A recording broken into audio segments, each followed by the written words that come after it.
What's going on, everybody? My name is Ivan Olbrook, and welcome back to another YouTube video. Today, as you can see, I'm not alone. I'm with Sebastian Alloway and James Blasiak. They both won the League Cups this weekend here in the Niagara region. And, you know, I'm going to interview them both after their awesome cup wins, because I didn't do that great. So might as well interview the winners while we're here. So I'm going to give them each a chance to introduce themselves, and I'm also going to ask them their favorite Pokemon and what their favorite current card is. So we'll start with Sebastian. What's your favorite Pokemon, and what's your favorite current card, and tell us a little bit about yourself. All right. Hello, my name is Sebastian Alloway. My favorite Pokemon is Mew because I named my cat Mew. And my favorite Pokemon card is the Baby Roaring Moon because my favorite deck is Ancient Box. Oh, God. Yeah. And how about you, James? Hi, I'm James Blasiak, and my favorite Pokemon, man, that's a tough one. I think I'm gonna have to go with Rayquaza and being more Fair. specifically Mega Ray, Shiny Mega Ray for the win. Based. I love Ray. Favorite card in format? I mean, it's got to be Wugtrio. Like, come on. You can't go wrong with the Wug Trio. James is a control player at heart, so you know he loves his mill, he loves his control. So I'm here interviewing these two today because it was our first cups of the season here in the Niagara region. Obviously, in a little bit northern Ontario, closer to Toronto, they have cups every single weekend. We have them maybe once a month or so. Just so happened that both cups fell on the same weekend, and you know, back-to-back days of Pokemon. Me personally, I'm not going to say too much about my runs. They weren't very good, but I played EV Box to both of them, and I got quite unfortunate both times, yesterday and today. But alas, we have our tournament winners here, and we're going to go through both cups. So yesterday was Dolly's League Cup in St. Catharines, Ontario, and Sebastian was the champion with Grimmsnarl.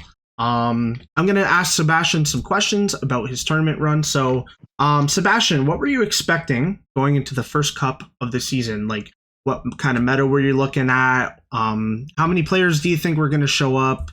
Anything like that?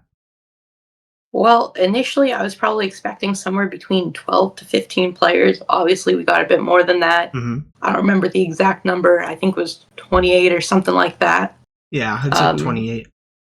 Yeah, going into it, I was expecting some Raging Bolt and some Raging Bolt, some Gholdengo, some Dragapult, some Gardevoir. I was just a little bit of everything to get some practice for Worlds coming up next week. Sorry to interrupt you, but if you guys don't know, Sebastian qualified for the World Championships as a senior. It's his first year as a master officially right now, but he will be going to Worlds as a senior. So I'm going to ask him a couple more questions about Worlds in a minute. And you played Grimmsnarl, obviously. So why have you been playing Grimmsnarl recently? Well, I've been playing Grimmsnarl because it's the deck I'm going to be playing at the World Championships. And for that reason, I want to get as much practicing with it as possible. I chose it for the World Championships primarily because I chose it for NAIC. I did well at NAIC. I have a lot of experience with the deck. I also think it just got better with Destined Rivals. You have the Air Balloon, which means now you can play Blood Moon or Saloon in the deck, which really helps your Raging Bull matchup, as well as almost every matchup, really, you can find some use for it. Cool. That's great. Yeah, that's great. All right, not to interject, I just want to make one quick correction. Yeah. Black Bolt White Flare, not Destined Rivals. True, it is Black Bolt White Flare format. Yes, that is our future world champion here. Make fun of him for that afterwards. True. Post in the comment, Air Balloon not from Destined Rivals. Yeah. And actually, James, you attended the Dolly's Cup as well and had a pretty good run as well. So what were you expecting going into that? Going into the event, I was expecting, as Sebastian said, our locals usually consist of a fair number of bolts, so I was expecting to see a fair number of those. But overall, expecting the usual expectations for the Black Bolt White Flare meta. Some Guardy, some Grim, some Polt. Ended up seeing two Sylveons. Shout out to Ivan being one of them. That's me. And yeah, I mean, it ended up being fairly diverse. Mhm. So it was a good event overall. Yeah. Yeah, honestly, like it was actually a good amount of top decks. I mean, we had I think 2 or 3 Gardevoirs total, which is a little bit lower than what I would have expected. I thought some Toronto players were going to come down and play Guardy or even Polt. There were only like 2 or 3 Polts in the room as well. It was mostly Grimmsnarl and Bolt. Which is pretty surprising Yeah. when a lot of people are looking at Polt Noir being one of the highest play percentage or Yeah. best decks going into Worlds. Yeah. Personally speaking, I think Polt Noir currently is the top deck, but I think Guardy's right behind it, and I also think Grimmsnarl and Dingle are just like slightly underneath Guardy. Like they're all contenders to be the top deck at Worlds for sure. So 100%. Sebastian, do you have your matchups on you or no? Yes, I do. You do. Okay, so do you want to go through your matchups? Just basic information on all of them, if you don't mind. Yeah, so round 1, I ended up hitting Pure Polt.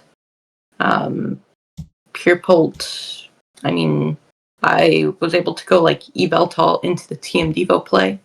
Okay. And after the TM Devo board wipe, there's not too much they can do there.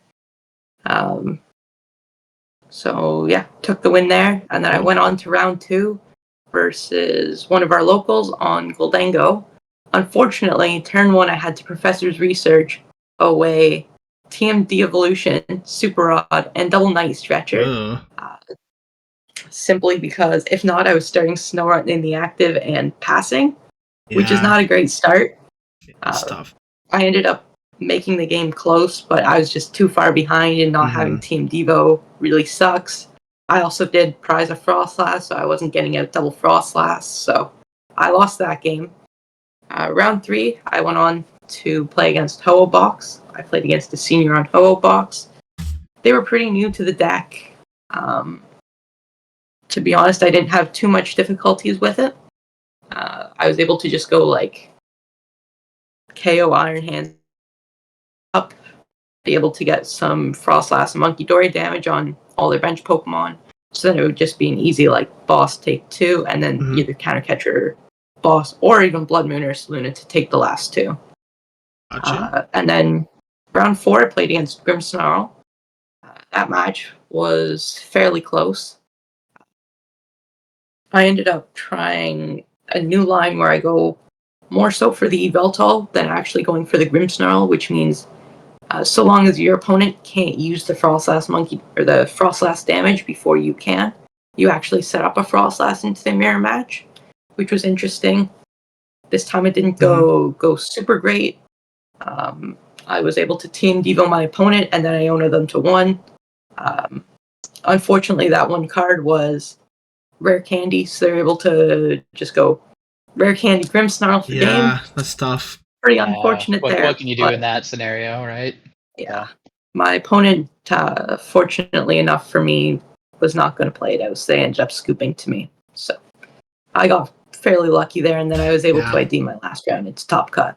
Okay, so that's awesome. So you went, what, 3-1-1, right? Yeah, 3-1-1 Swiss. James, if you remember, do you remember any of your matchups at all? I remember playing against a Polt Noir. I actually played against you in Swiss, right? I believe. Right. Yeah. I won against both the Polt Noir and you. That was the first 2 rounds, I believe. What happened was, sorry. Trying to think. Round 1 I won. I don't remember what I played against. Round 2 I won against Polt Noir. Round 3 I ended up losing. I don't remember what I lost to. You know what? I lost to Eevees. You lost to round Austin. 3. Okay. And then you hit me at round 4. You beat me. Eevees round 3. And then I beat you round 4. Yeah. And then was able to ID round 5 in a cut, going 3-1-1. Gotcha. Okay. So going into top cut, what were your guys' matchups looking like going into your top cut? Like, what's your top cut match? James, you want to go first? Yeah, mine actually was pretty hard fought top 8. No, so what happened was my opponent was a Pokédad, and his children were playing in juniors and seniors. Yep. They already finished up playing, and they were just looking to go home. So they ended up just conceding to me. So I ended up getting a free top 8 win and a secured top 4. Sweet, man. Hey, that's happened to me before. I'll take it. We'll take what we can get, Exactly. and I very much appreciate to him. So hey, if you ever see that, see this video, I just want to say thank you. It was much appreciated. Thank you, Pokédad. Thank you, Pokédad. And then Sebastian, what did you hit in top 8? Yeah, so in top 8, I ended up hitting Austin Ellis on EV Box. They did play the Leafeon, Mhm. which was a little bit scary. Game 1, they ended up getting the Leafeon set up turn 2, which I was pretty concerned about, but I ended up prioritizing the TM Evolution on double Frostlass. So I get a lot of Frostlass damage on board. I know they heal it, which is a little bit unfortunate, but I had enough Monkey Dory set up that with that double Frostlass, I can constantly move that damage to the Noctowls, and plus a Shadow Bullet would be able to knock out a Noctowl or a Fan Rotom. So my line into it was boss a 2-prizer that I could one-hit with Grimmsnarl with the Frostlass damage, and then put all the damage on a Fan Rotom to take 3 prize cards, and then the next turn essentially do the same thing. So I got 2 Grimmsnarl set up, and I tried to make sure that I knew my opponent was down a bunch of Ionos, so I kind of hoped they didn't Iono. Mm-hmm. They did not Iono, so I was able to just like boss and then take another 3 for game. And then game 2, my opponent started like hoop hoop, draw pass. Oh yeah, that's tough. Kind of unfortunate for them right there. Okay, so both of you going into top 4 is awesome. Obviously, Sebastian, EVs can be a little bit tricky for Grimmsnarl. The Leafeon is, once they get it set up and they Moss Agate, it's kind of tough to kind of keep the damage on board. But obviously, you made the right play and you got around it. So props to you on getting around a tricky matchup. And what'd you guys face in top 4? I'll start with James. In top 4, I ended up facing one of our fellow locals and a good friend of mine, Chris Morello. He was on Raging Bolt with the Noctowl package, which is the more common of the 2 builds, but I feel the need to point it out just because the 2 builds are both good on their own stand-up parts. We ended up playing a full 3-game set, which did reach time and conclusion. I ended up winning the first game. He ended up winning the... No, sorry. He ended up winning the first game. It was a close game 1, so I didn't end up scooping it at any point because it could have gone either way. But unfortunately, he was able to win that game. We go into game 2, where a lot of time has already been used up from game 1 because it's a long process just trying to traverse the Goldango versus Bolt matchup, at least in the matchup that we had to play, especially because in game 1, I ended up prizing my 1 of Genesect at the time because, unfortunately, for yesterday's event, I only had 1 Genesect EX that I could play. So when you prize that and just aren't finding the Dangos off the top, it is quite difficult to get into the game. So, but he also had a pretty bad opener. So game 1 ate up a lot of time. Game 2, we got down to time and I was able to win in turns. So we set up for game 3 in sudden death, and I mean it's Bolt against Goldango in sudden death. So you can probably piece together what happened and why I wasn't in the finals against our good friend Sebastian here. Yeah, but it was a good match. Even if it wasn't in turns or wasn't sudden death, my opening was horrendous. I wasn't getting a gimme ghoul or anything important down turn 1. Chris would have ran away from the game, so he would have cleanly swept me that game. So for sure, yeah, that's what Bolt does, right? Just you can't avoid it. 95% of the time, Bolt just takes the first knockout, right? So Yeah, it is I what mean it it's is. kind of the whole like pushing driving point of the deck. So Exactly. Yep. But still, top four out of 25 Master Cup is pretty awesome. So congrats to you on yeah, the I'll top take it. four. And then Sebastian, what did you hit in top four? Top four, I ended up hitting my good friend Nate Joseph on Gardevoir, which is typically a pretty favored matchup for Grimmsnarl. The one line they have is going like, if they're able to get two Driftlings set up, they can knock out, or one hit knock out two Grimmsnarls with it, and then they usually find a way to take the other two. What I tried, they had a bit of an unfortunate start both games. Yeah. I kind of prioritized like trying to take 2 3 prize turns, which ended up working fairly well. They were able to like mind bend me sometimes to try to make me flip the coin to attack. I think I ended up getting tails twice and heads once, but that one heads was all he needed to be able to go like Right. yeah, Yeah. knock out their knock Gardevoir out. and their bench for Yeah. the game. Exactly. Yeah. Yep. Okay, so Same thing that's both a games. pretty standard Grimmsnarl versus Guardy kind of game. I mean, they're gonna try to monkey dory you and hope you flip tails, and it either works out for them or it doesn't. That's what a coin the flip is, battle of the right? monkeys. Exactly. And then in finals, obviously Chris won and you won, so you guys hit each other in finals. How did that match go? So it went pretty well. I lost the first game. Wasn't able to get set up too much. Was never able to actually see a way of getting out a Snorunt all game. So without Frostlass, it was pretty tough. Mm-hmm. Chris kind of ran away with it a little bit. Game 2, I was able to get out one Snorunt and one Frostlass. They were able to knock out the Frostlass with Baby Bolt. However, I was able to Night Stretcher it back and knock out their Baby Bolt. By that time, I have one prize card. They were able to take 3.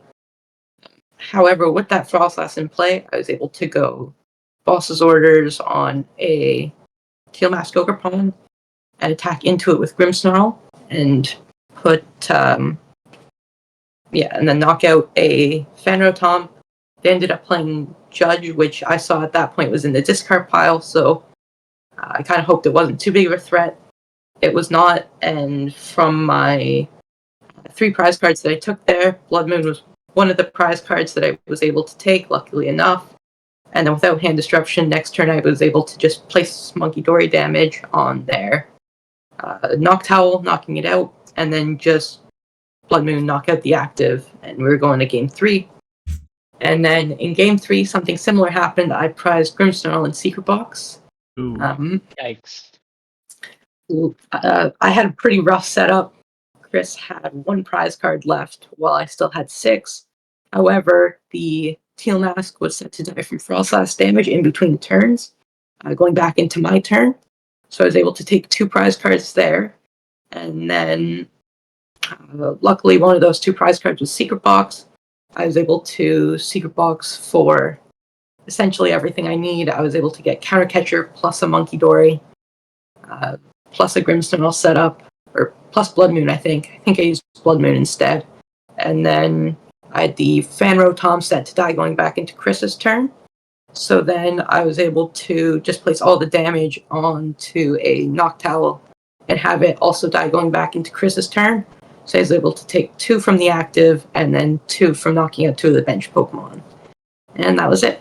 And that's how Grimmsnarl beats Bolt. I mean, on paper, people would probably think Bolt's probably favored, 60-40 or 55-45, but if you're a Grimmsnarl expert like Sebastian, there's always a way to win. Not true, in my opinion. Well, in terms of like the matchup being you better be, because you're going to Worlds in literally like 3 days.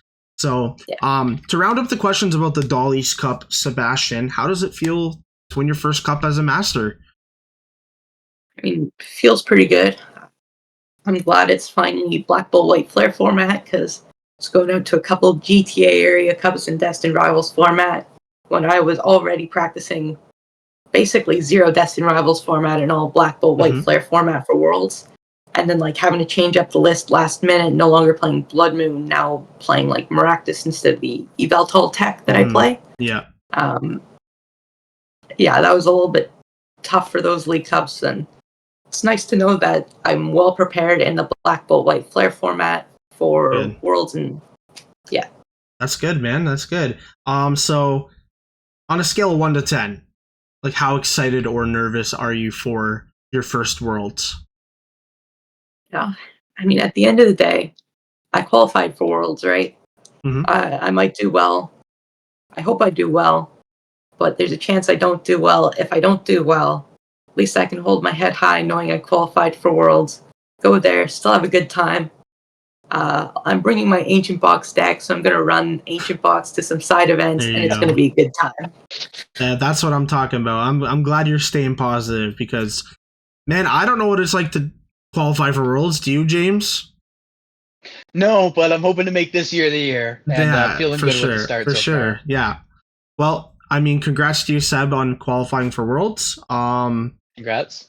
Let's Thank you. just quickly before we talk about the Dutchman Cup, Sebastian, what are your goals for your first season as a master? It's kind of tough to really establish goals this early in the season since I'm so far focused on Worlds. Mm-hmm. But Fair enough. I think my goal is to cash a major tournament. Okay. Yeah, I think cash a major Cash a tournament. major. I want to Okay. get my best finish limit at locals, so 4 challenge wins, 4 cup wins. Mhm. I'm already at 2 league challenge wins, 1 league cup win. So Sweet. hopefully that's attainable. Yeah, But yeah, other than definitely. that, I think that's about it. Okay, awesome. So Sebastian is the Dolly's League Cup champion, and we are going to shift on to today. Yep, congrats. You know, Thank you. hand claps all around. We're going to shift on to today's League Cup winner, James. So, James, let me ask you a question. You played Goldengo yesterday and today. Why did you choose Goldengo over like Raging Bolt or Crustle? Because those are the decks that you've been playing recently. I played recently. Yeah. Yeah. Well, we'll start with my other most recent deck being Turbo Raging Bolt. So I played Turbo Raging Bolt to the Dark Fox Cup last Monday, and went 4-2 with it. Ended up getting top 16, so felt pretty good with that. Mhm. However, after playing the deck, I just wasn't feeling it as much. And reevaluating the matchup spread, it just wasn't, the math wasn't making enough logical sense for me to continue running it. Even though I had a fairly good running, I wanted to move on to something that was a little bit more consistent and had a little bit of a better meta presence. And as opposed to Crustle, I want to say I'm trying to move away from trying to find meta breaker decks like Crustle or Blocklax or Pidgeot Control and things like that. As I know that I'm a good player, and I mean, winning today has further solidified that fact. So I'm just gonna take it easy, pick decks that have already proven themselves, and continue to prove that I'm a good pilot and can take those decks to success. Sweet, man. That's a good answer.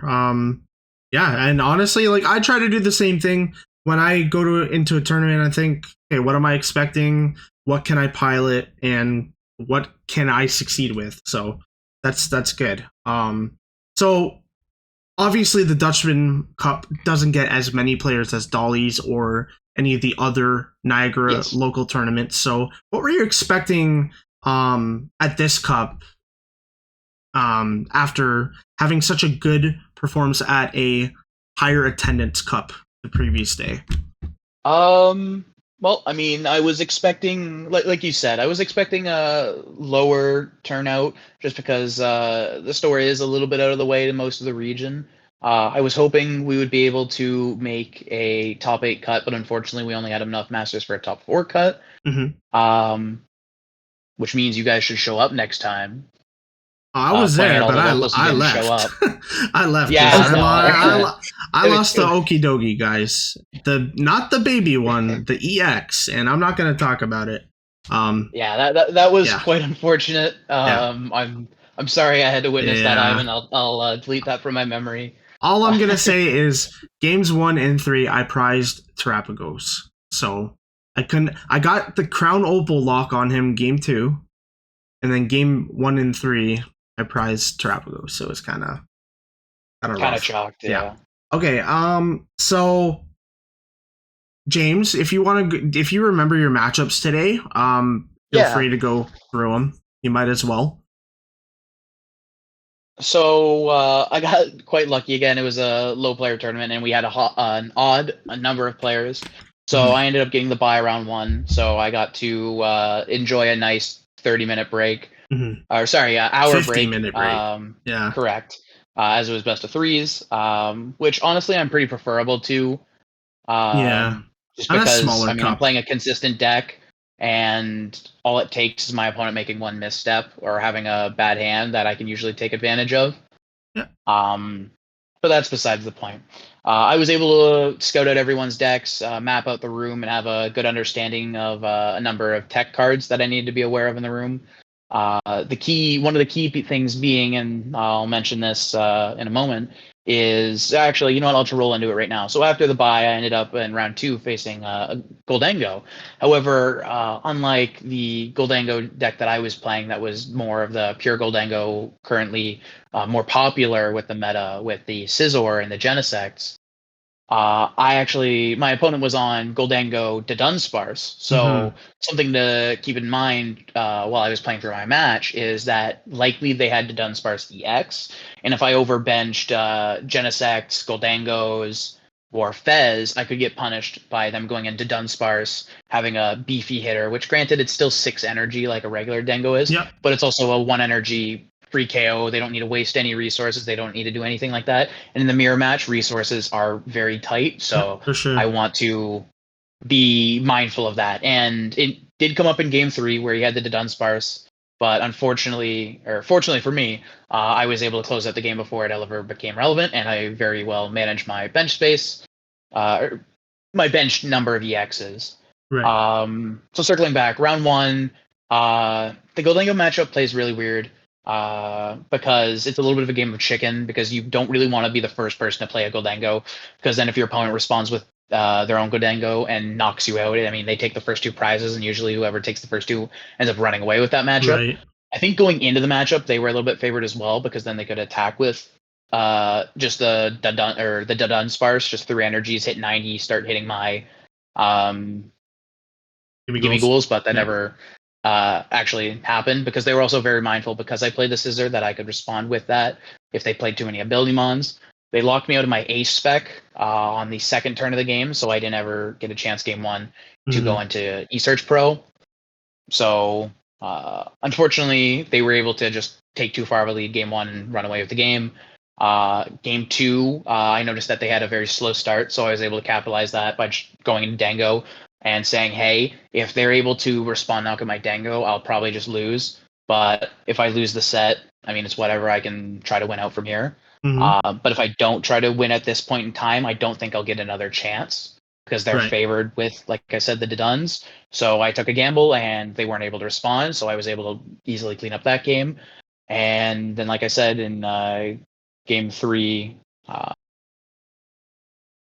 they weren't able to make use of the Dunsparce, and same thing, whereas they had a little bit of a slower start, I was able to take advantage of it, and I was able to run away with the game and clean up that match right before time. It was real close. It was a time cruncher of a game. Round 3, I faced, wouldn't you know it, the legendary Nate Joseph, as Sebastian pointed out in yesterday's tournament, Dolly's.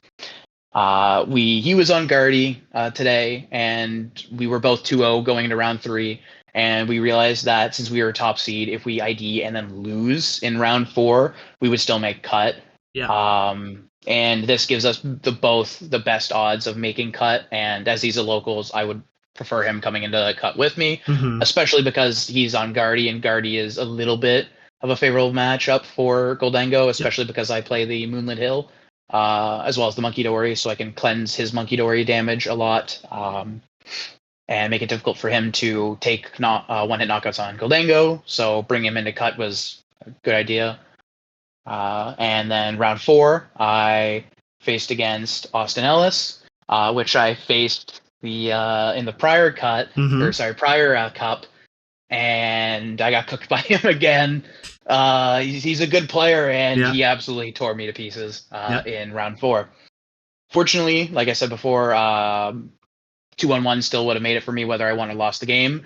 So it put me as 3rd seed going into cut. Nate Joseph being 1st seed, Austin Ellis being 2nd seed, me in 3rd, and then another person in 4th. I unfortunately don't remember the name. I think it was the Joltik and Russell guy.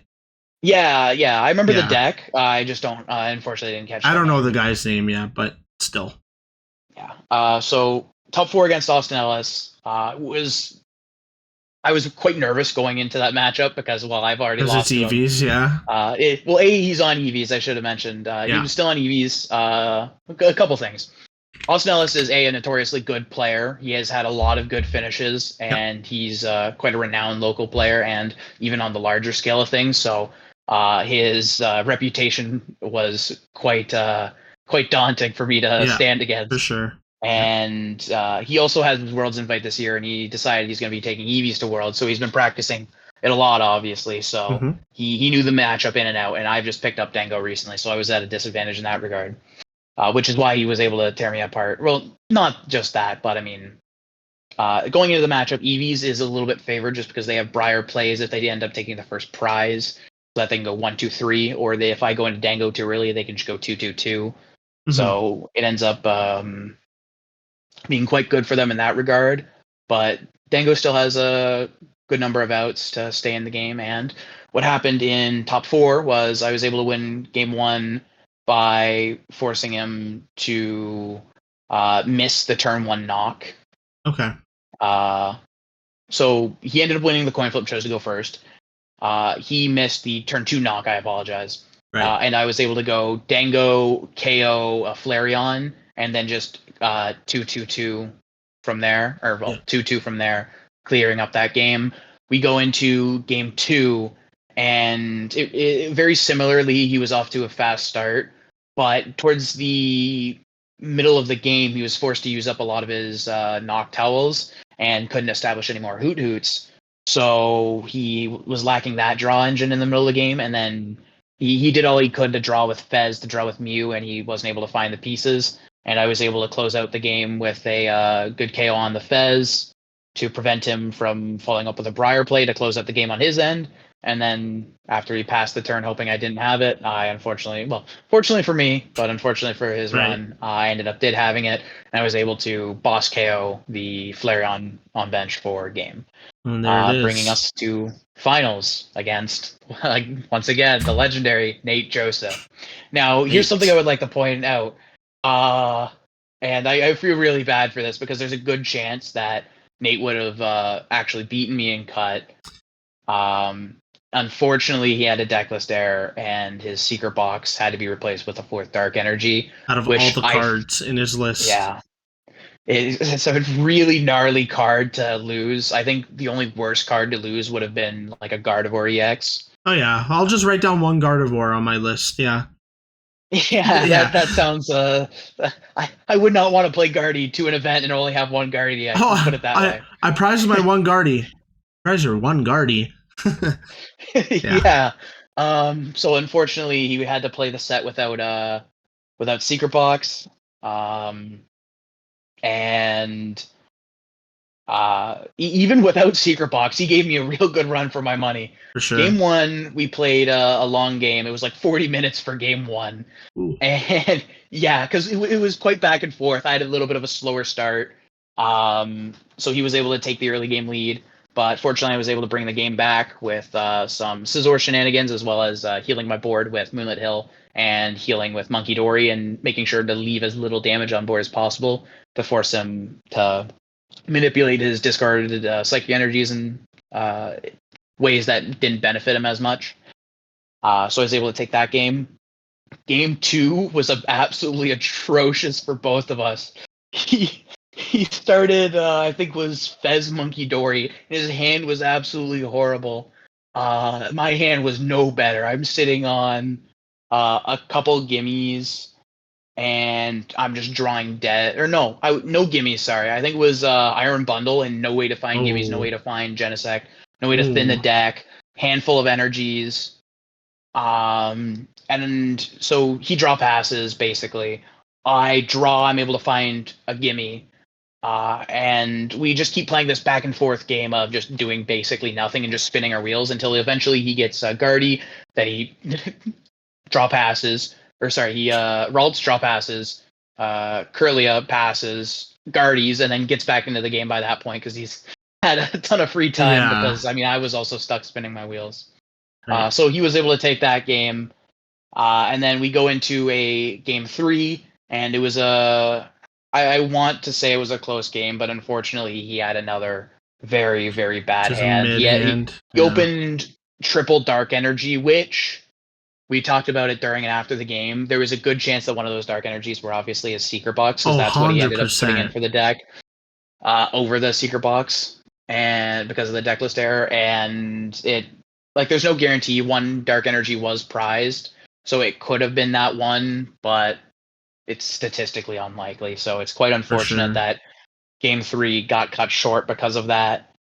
And I mean, I was able to just keep pressure on him and just close out the game very, very easily because of a bricked hand on his side. And it doesn't feel great when it's finals and then players brick, but it was a good first game, and I know Nate very well. We're both good friends. We were both quite chill about it. I mean, 2 locals getting in being both finalists is really cool, and I was happy regardless of the outcome, and so is he. So I wanted to just give him a shout out and say thanks for the great set. I wish it could have gone a little bit better in, I mean, match quality, but it's Pokemon. It's a randomized card game, and at the end of the day, stuff happens.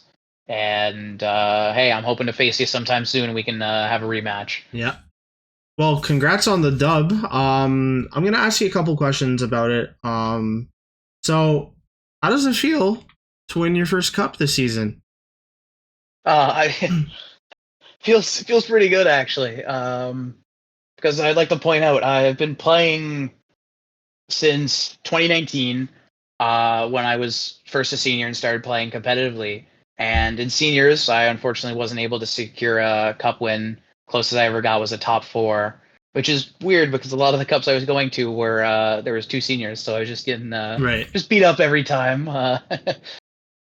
But it's what happens. And I mean, I've obviously been playing more competitively in the last couple of years in Masters with some varied success, some top cuts, some top 16s, but never really been able to pass the barrier of actually winning an event. And I feel quite good, actually, taking home the event today.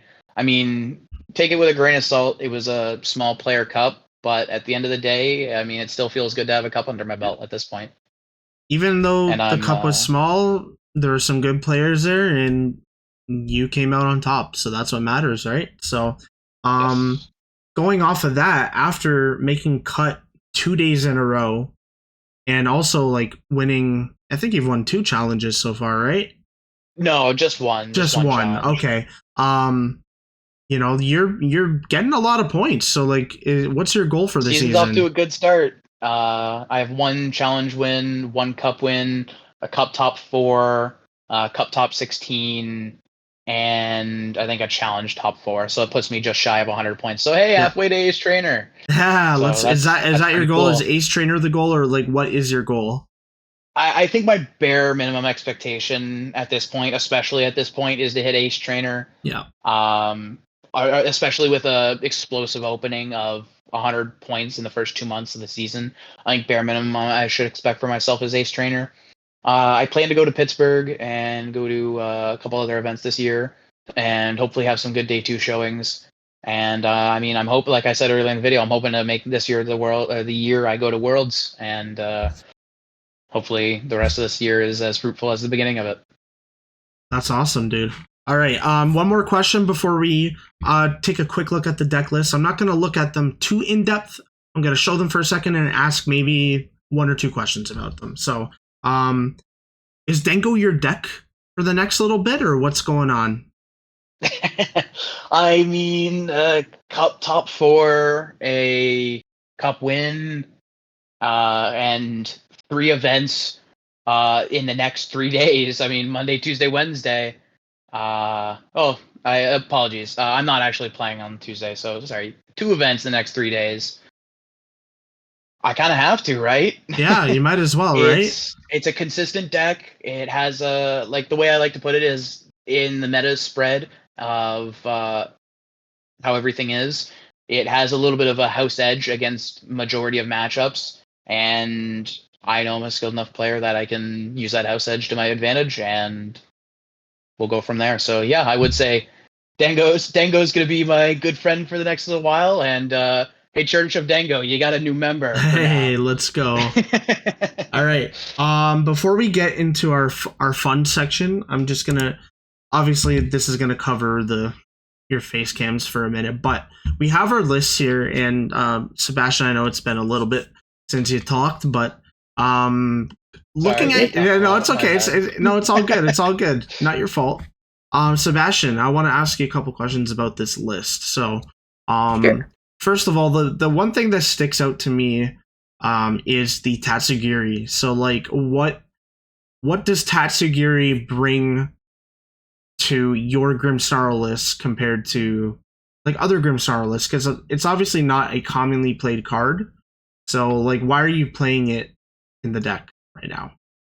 I'm playing it in the deck because, quite frankly, personally, I think it's a really good and underrated card in Grimmsnarl. It's really good, as a starter, as a starting Pokemon. You're not going to start it very frequently, but it's also really good if you know your active is probably what's going to get KO'd, and you can easily promote Tatsugiri if you have like an energy or air balloon in hand. Even if you don't, you still likely get a supporter from that. And let's say they do want to knock out your consistent or your Tatsugiri, then you're hopefully in the active with a Pokemon that you want to keep in some way, right? Right.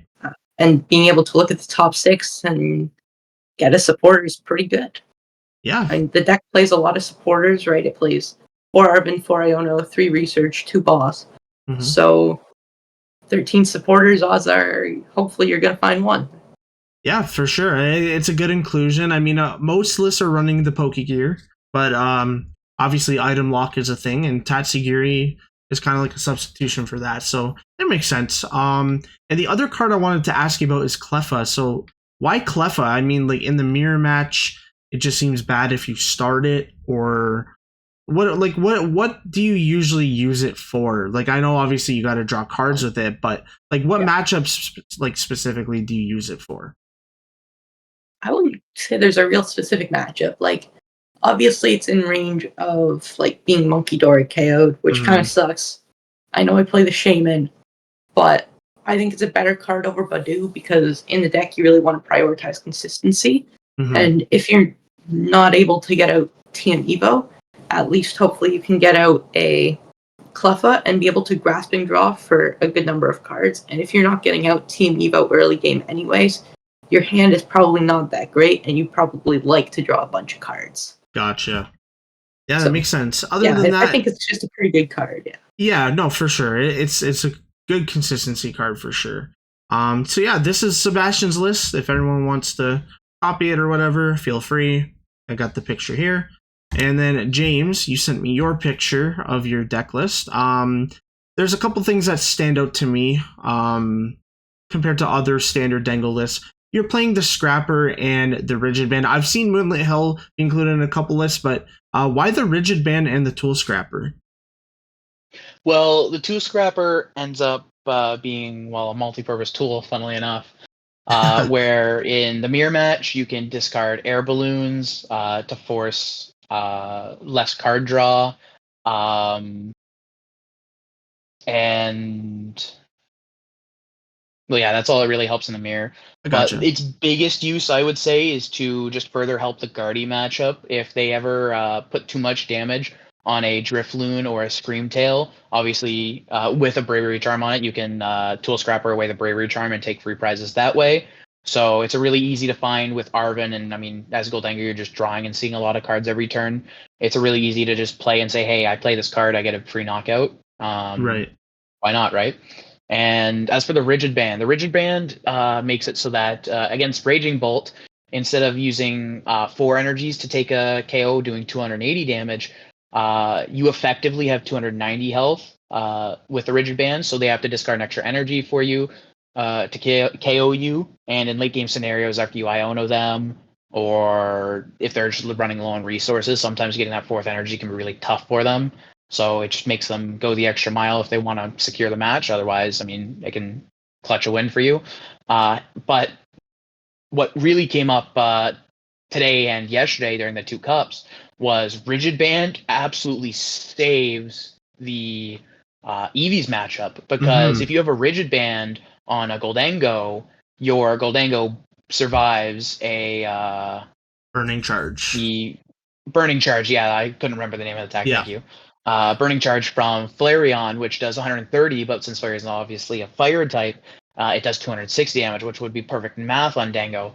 But Rigid Band just barely puts you out of range. And into Eevees, where it's a lot of very picky, choosy choices every turn with Noctowls, not having the ability to Burning Charge to set up your board, or being forced to find an extra energy or crystal to be able to attack with Carnelian to take the KO can be a hassle a lot of the times, especially if they attack into me and I'm able to Tool Scrapper. Here's another use of Tool Scrapper. Tool Scrapper their crystal, and then KO a Fez or another 2 prize. It forces them to find Crispin, and if they've already expended all their Noctowls, then it becomes very difficult for them to formulate a good responding attack. Gotcha. Yeah, and those are valid reasons to play the card. I like when I played against you yesterday at Dolly's, I was pretty shocked. I was like, "Whoa, Rigid Band, that's a problem," because I don't play any way to disrupt with tools or anything. So obviously, that's a good tech. All right. Yeah, so this has been quite useful. This has been a long video, but we're gonna make this little section really fun. Have you guys chosen a card or guess that card? No. Might want to choose I'll grab one real quick. Okay, go grab a card. All right. I will be back. All right. So for me, I chose a card, and how we're gonna do this when the guys get back, they're gonna look down, or whoever is guessing is gonna look down so they don't see the screen, and someone's gonna show the card for 2 or 3 seconds, and then obviously the other people will be able to guess. So I'm actually gonna cover up my my OBS here so I don't see the cards. Also, guys, make sure it's like a somewhat competitive card so we have an easier time guessing it. It can be literally anything. It can be Pokemon, a trainer, an energy, anything. Does it have to be standard format legal? Yes. No, let's just make it standard format legal. Make it easy. Because I can't guess, like, all right, something random. I was going to go Mirage. For Ninja Break. Yeah, I'm not going to guess. Shadowless Charizard. I'm not a Shadowless First Edition Charizard. Yeah, because if you guys have one of those lying around, what are you? Because I can't guess, like, what are you doing? Torterra level X from Diamond and Pearl Basic. I can't do that. So, I have my card selected. Okay, I also have mine. So I'm gonna go first. So I'm gonna get you guys to look face down. Don't look at your screen, and I'm gonna flash the card to the camera. And okay. And then obviously the camera's gonna see it, and then when I say ready to look, you guys look. So this is the card, guys. I know it's backwards on my camera, but that is the card. Okay, guys, you guys can look. And obviously it's yes or no questions. And go ahead. We'll start with Sebastian. All right. Is the card a trainer? It is a trainer card. Yes. Trainer card. Hey, James. Is it a supporter card? It is a supporter card. So you're 2 for 2 on questions so far. Go ahead, Sebastian. Yeah, you're going to go back and forth. All right. Is the trainer card or is the supporter card, I guess, a trainer featured in the Scarlet and Violet video games? Not in the Scarlet and Violet video games. No. Not in the Scarlet Violet video games. No. Nope. I wanna make a wild guess here. I don't know. I got a gut feeling here. Is it black belts? It is not black belts. That's a cool guess, but it's not black belts. All right. I'm going to make another wild guess. I don't know if this trainer is featured in the Scarlet and Violet video games or not. I'm not super up to date. But Hilda. It's not Hilda. No. You'd be correct. Hilda is from Black and White, I believe. They're Black one of and the White. playable characters. I don't remember if it's from. It's Black and White. 1 or 2. Black and White. Black and White 1. Black and White. So. I thought maybe where it was in Black and White, it would be Black and White trainer, therefore not Scarlet and Violet. But right. I gotcha, but no, you are incorrect. Yeah. Go ahead, James. All right, let's go back to trying to narrow it down a little. So it's a supporter that is not found within the Scarlet and Violet video games.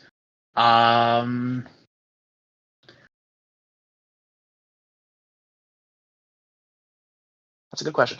Does this supporter draw you cards? It does not draw you cards. Does not draw cards. No.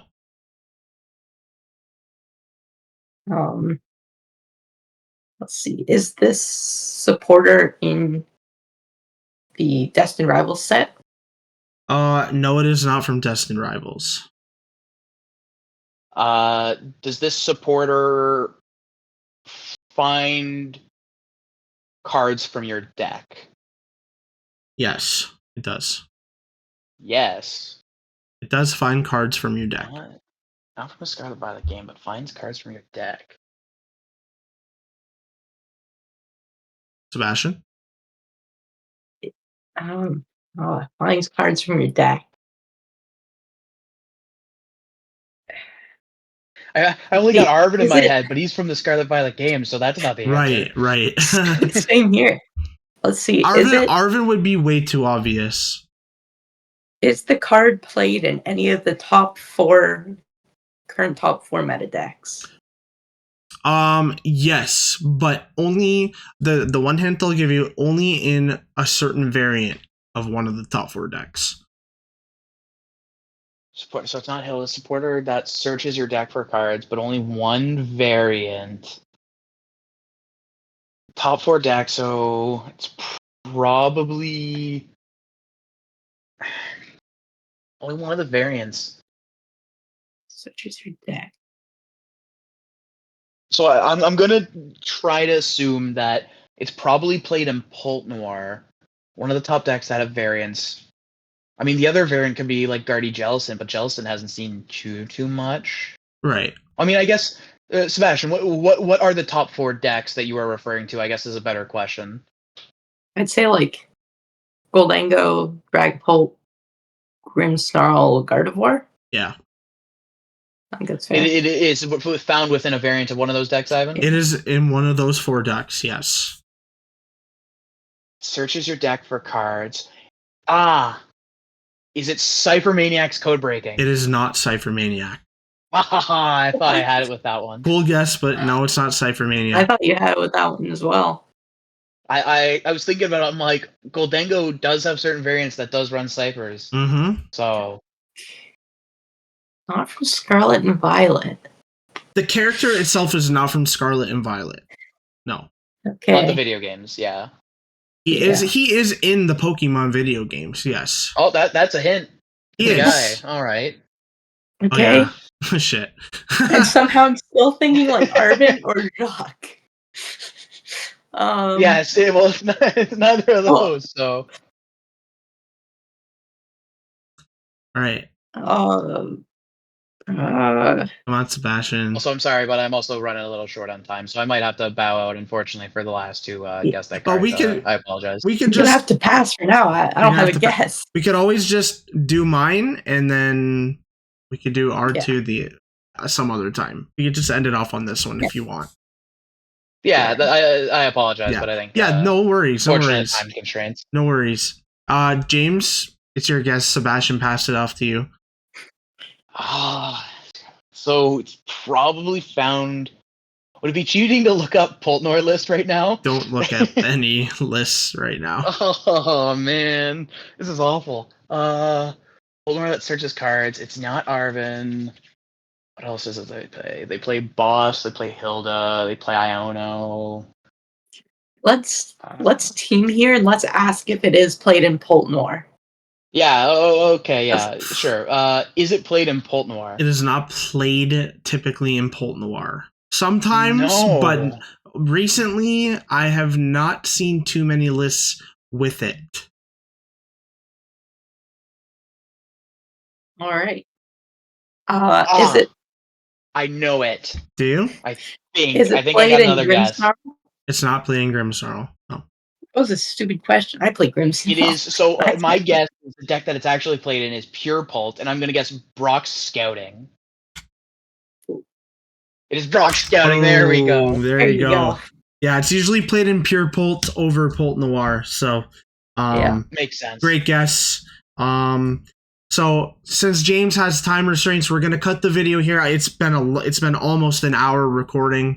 So hopefully, I apologize. I talked too much. Hey, no, it's not your fault. I mean, I had a lot of stuff to go through with you guys, so it's no one's fault. But anyways, guys, thank you guys so much for joining us.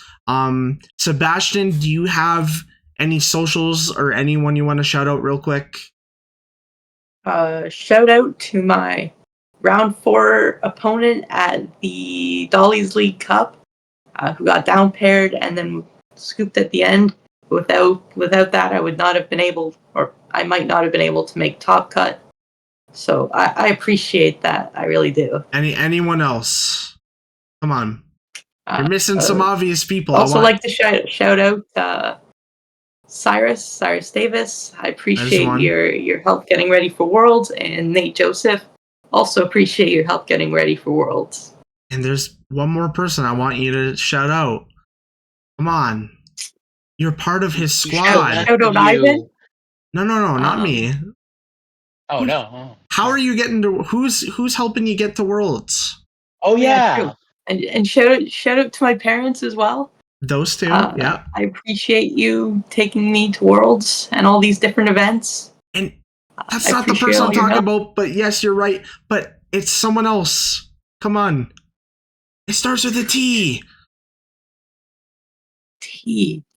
Oh, shout out Trey. Yes. Studio 151. You're wearing the shirt too. You gotta shout him out. Oh my god. I apologize. Well, awesome shout outs. James, anyone or any socials or anything you want to shout out real quick? I mean, you can find me on Instagram. I'm trying to start up my Instagram there a little bit. I want to give a thanks to Ivan for having me on the channel today. So thanks for that. Sure. Shout out to Nate. Shout out to my friend Jordan. And thank you to all the other locals who have helped and supported me to this way. Awesome. Thank you guys for joining me. This was a lot of fun. I hope to do more of these in the future. Instead of just me staring into the camera by myself, it's kind of boring. But having some company makes it a lot more enjoyable. But anyways, thank you guys so much for joining us. I know it's a little bit of a longer video, but if you guys enjoyed it, leave a like, comment, and subscribe for more videos like this. And I will talk to you guys later. Peace out.